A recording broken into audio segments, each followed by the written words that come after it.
മലയാളി സമൂഹത്തെ ഒന്നടങ്കം സങ്കടത്തിലാക്കിയാണ് ഇന്നലെ ചേച്ചി ഇവിടെ വാങ്ങിയത്. കുറച്ച് ദിവസങ്ങളായി പൊന്നമ്മ ചേച്ചി അസുഖബാധിതയായിരുന്നു.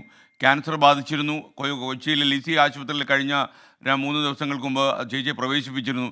എന്നാൽ ചേച്ചി പെട്ടെന്നൊന്നും മരണത്തിന് കീഴടങ്ങില്ല എന്നുള്ള ഒരു വിശ്വാസം എല്ലാവർക്കും ഉണ്ടായിരുന്നു. കാരണം പ്രായഭേദമന്യേ മലയാളിയുടെ അമ്മയായി മാറിയ സ്ക്രീനിലെ ഏറ്റവും വലിയ ഇതിഹാസമാണ് കബീർ പൊന്നമ്മ. അതുകൊണ്ട് തന്നെ പ്രേക്ഷകർക്ക് പെട്ടെന്നൊന്നും ഈ അമ്മ കടന്നു പോകുമെന്നുള്ള വിശ്വാസമുണ്ടായിരുന്നില്ല.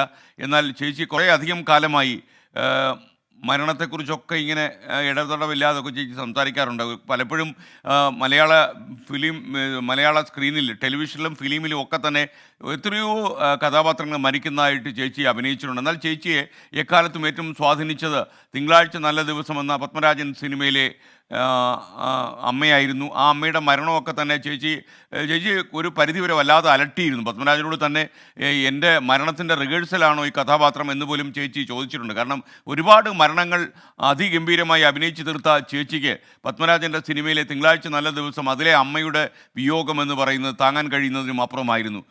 എന്നാൽ നമ്മൾ മറ്റൊരു ദിവസം ചേച്ചി വിടവാങ്ങുമ്പോൾ നമ്മൾ വല്ലാത്ത ഒരു വിങ്ങുന്ന മനസ്സോടെയാണ് ഈ വാർത്ത കേൾക്കുന്നത്. ഇടനെഞ്ച് പൊട്ടുക എന്നൊക്കെ പറയുന്നത് ചേച്ചിയെ പോലുള്ള ആളിൻ്റെ മരണമായിരിക്കും ഇന്ന് മലയാള സിനിമയിലെ പല താരങ്ങൾക്കുണ്ടാകുക. മോഹൻലാലിനെ പോലെ, മമ്മൂട്ടിയെ പോലെ വലിയൊരു താരനിരയുടെ അമ്മയായിട്ട് അഭിനയിച്ചുള്ള ചേച്ചി എന്തുകൊണ്ടും അവർക്ക് വാത്സല്യത്തിൻ്റെ പ്രതീകമായിരുന്നു. ഈ ലൊക്കേഷനിലൊക്കെ ഒരു നിറസാന്നിധ്യമായി പൊന്നമ്മ ചേച്ചിയെ കാണാമായിരുന്നു. ടെലിവിഷനിലൊക്കെ തന്നെ 10-25 ടെലിവിഷൻ പരമ്പരകളിലൊക്കെ ചേച്ചി അഭിനയിച്ചിട്ടുണ്ട്.